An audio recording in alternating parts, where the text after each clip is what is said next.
Okay, hi guys! Hello! How was the first and the second part of our lesson? But before that, something has come to my attention. Okay? So, boys. Tignan natin kung kayong boys o yung mga babae yung unang maka-identify. Ano dyan, ano ang nasa slide na medyo bastos? Hanapin nyo dyan yung medyo bastos. Okay, eto ba? Oh my goodness. Wala yun sa isip ko. As in, never into my mind na maiisip kong bastos ito. Okay? Pero pag sa ibang tao pala, kasi may dumaan and then nakita nila yung slide ko, parang may something daw, may kabastusan sa aking slide. Okay guys, let me introduce to you that this is a species, this is a parasite, and this is its buccal cavity. Okay? Yun yung characteristic niya na pinapakita dito, ang kanyang buccal cavity. So, this is an ancylostoma species. Okay? So, hindi po yan kabastusan. Okay? So, we have here, hindi dapat ito kasama sa discussion natin, but since it's here na nakita na introduce na, we have this, these are hookworms. So, we have Ancylostoma duodenale, caninum, okay, and others, and we have the Necator americanus. So, these are hookworms, guys. And as you can see, one of their characteristic for identification, if you are going to identify the worm, okay, so if you are going to identify the worm, you have to check for their buccal cavity. So, ito yung mouth opening kasi nila. So, this is the mouth opening for Ancylostoma duodenale, and this is for Necator americanus. So, meron siyang teeth for duodenale and wala kay Necator americanus. Okay? So, just trivia. So, we proceed. So, the topics will cover the sources of exposure to parasitic infection, as well as the mode of parasitic infection, their mode of transmission, and what are the effects of parasites on their host, as well as what are the effects of a host on the parasite. So, and lastly, we will discuss the population at risk for contracting parasite and the parasitic treatment option for infections that are related to parasite. So, we have the sources of exposure to parasitic infection. We have number one, so contaminated soil. Okay, so contaminated soil is the source of infection for Ascaris lumbricoides. Okay, so Ascaris lumbricoides, as well as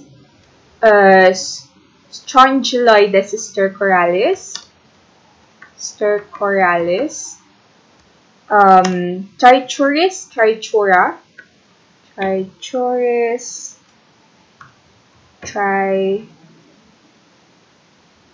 trichura, and the hookworms. Okay, so hookworms, we have their Ancylostoma species and Necator americanus. Okay, so another source of infection is, or source of exposure to parasitic infection is contaminated food and water. So, contaminated food and water is the most common cause of parasitic infection in humans. Okay, so that is the most common cause of parasitic infection in humans. So, third, we have insufficiently cooked meat of pork and beef, as well as, guys, fishes. Okay, so even fish, if that is a raw fish, there are parasites that lives on fishes. So, that is the reason why I avoided eating kinilaw already. Kasi nakakatakot, diba? Nakakatakot magkaroon ng parasitic infection. Which insufficiently cooked meat of pork and beef, which contains infective stage of the parasite. So, the most common parasites that can be acquired through ingestion of insufficiently cooked meat of pork and beef are Trichinella spiralis. Okay, so you can refer to their spelling in the table of the medically important parasite in Belisario. Spiralis, sorry. Trichinella spiralis, and this should be small letter. What else? We have the pork tapeworm and the beef tapeworm, Taenia solium, and Taenia saginata. Okay, saginata. Another source of exposure to parasitic infections are the blood-sucking arthropods. Okay, blood-sucking arthropods. And examples are, of course, we have the most common or one of the most common parasitic infection in our country, that is malaria. So they use the vector, which are mosquito. Okay? So mosquito by Anopheles. Okay? Anopheles mosquitoes. Okay? So that is the blood-sucking arthropod for malaria parasites. Another is the phlebotomus. Okay? Phlebotomus by Leishmania species. Okay? Leishmania. Another is Trypanosoma. So, cheche fly. Okay? Cheche. Che. Pag nagsusungit kayo sa jowa nyo. Cheche. Okay? So, that is for Trypanosoma. Trypanosoma. Okay? And another is the Culisine mosquito or Culisine mosquito by Wuchereria. So, Wuchereria. So, those are examples of blood-sucking arthropods. So, I did not included there the Anopheles mosquito by malaria parasite. Okay? Kasi alam nyo naman na yung spelling. So, animals. So, for animals, dogs are the direct sources for human infection with dehydrated cyst caused by Echinococcus granulosus. Okay? Echinococcus granulosus. Another is the Toxoplasma gondii sa cats. Okay? Sa cats naman yon. But in addition to Echinococcus granulosus sa dogs, possible din ang Toxocaria canis. Okay? Toxocaria canis. Sa cats, we have the Toxoplasma gondii. Okay? It's gondii. I search for the proper pronunciation of that parasite because dati I pronounce it as gondii, but the proper way is it's Toxoplasma gondii.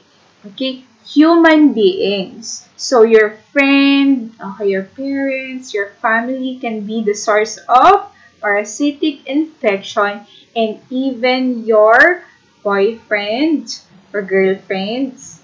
Okay? So, pwede. So, another person, his clothing, bedding, or the intermediate environment that he contaminated are directly responsible for all or a considerable amount of infection.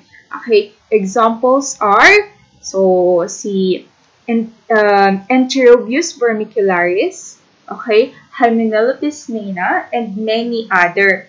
Okay, so, how about the parasite that can be acquired from another person, of course, through sexual contact? Okay, yan na yung question number 4. Okay, question number 4. So, I gave you the number which starts with 0 and a lot of 9.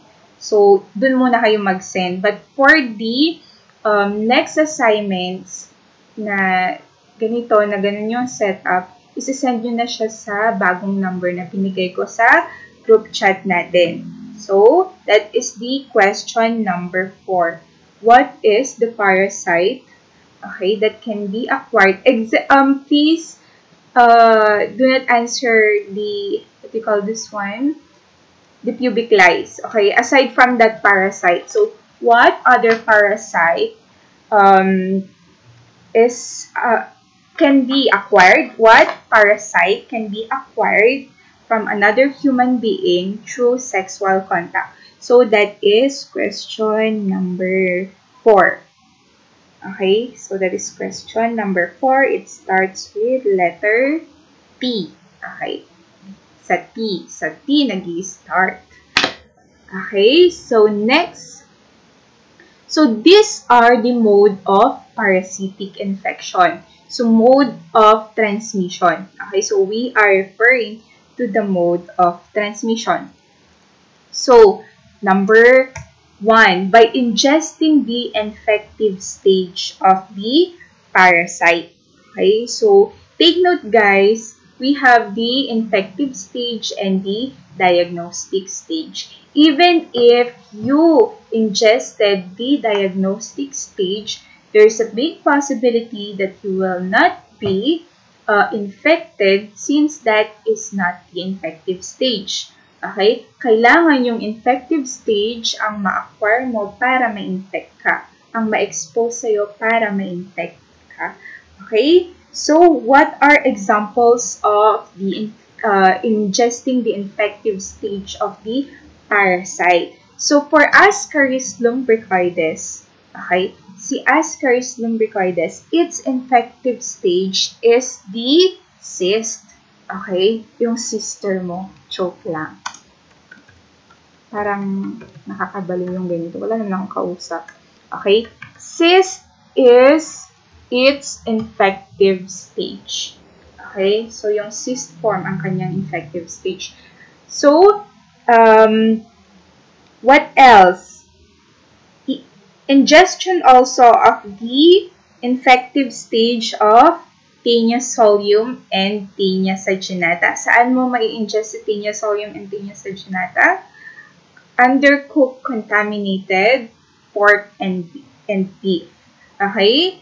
Second, so we go to penetration of skin when in contact with examples. So, mga hookworms. Okay? So, mga hookworms. So, hookworms. Why guys? Just by playing in the sand, okay, with your bare foot, you can already be infected with hookworm. Okay, pwede na kayong ma-infect ng hookworm. Why? Because those hookworms can, okay, penetrate your skin. And therefore, they can enter within your system by penetrating your skin. Hindi kagaya ng Ascaris lumbricoides that you have to ingest the infective stage.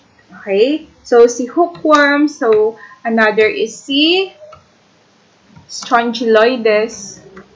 So, those can be acquired through the penetration of skin as well as schistosome. Okay? Schistosoma species.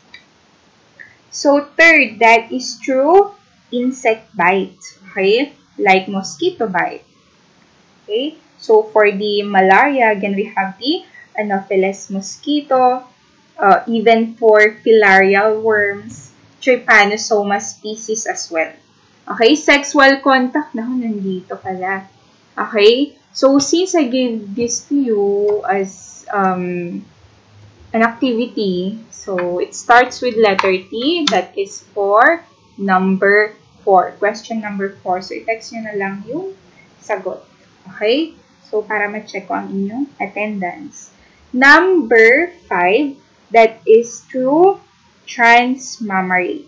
Okay? So, what are examples of parasite that can be transmitted through breastfeeding? So, we have Stercoralis, Strongyloides stercoralis. Okay? Toxoplasma gondii. Okay, so si Toxoplasma gondii. Another is, I have to correct this one kasi baka gayahin niyo.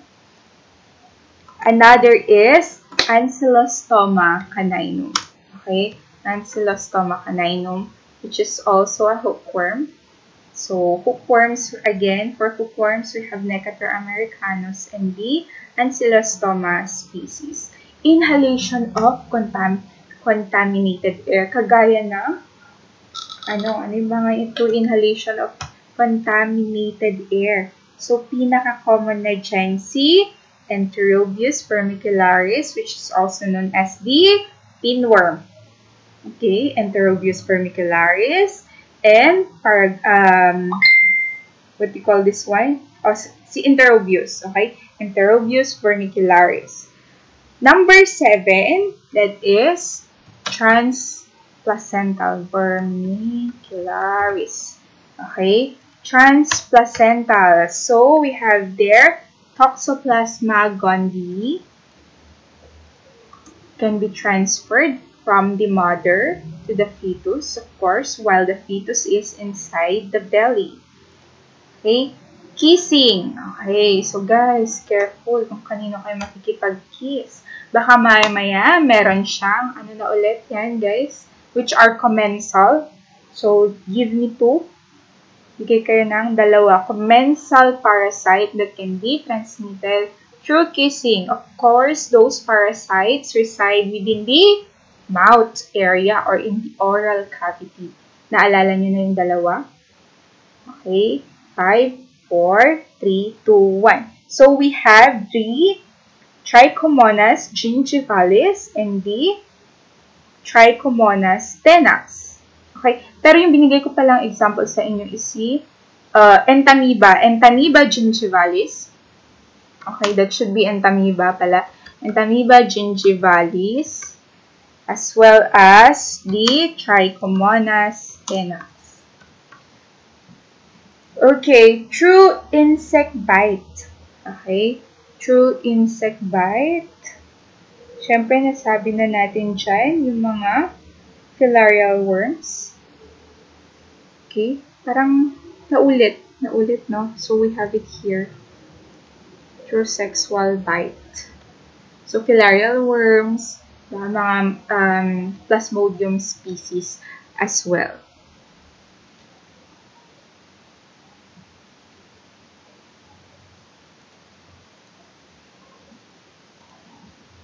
Okay, next slide. Oh, ba't ayaw?